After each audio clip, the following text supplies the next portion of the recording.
what we focus on in Chinese medicine for detox is this. So the body naturally detoxes, right? Our Right. body's born with the ability to detox by itself. And to simplify it, how do we do that? It's through bowels, urine, and sweat. That's how we naturally eliminate toxins from our body.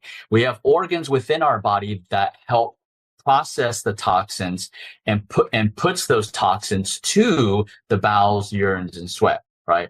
So when I talk about detox and from a Chinese medicine standpoint, we are talking about getting those organs that are responsible for helping you process those toxins, restoring their function.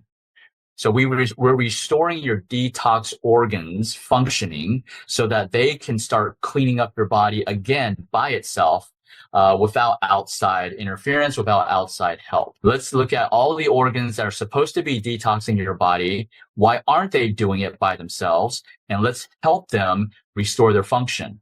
Now, we're not just saying, hey, now, we do prescribe herbs and supplements, but we're not using herbs and supplements to force your body just to poop and pee.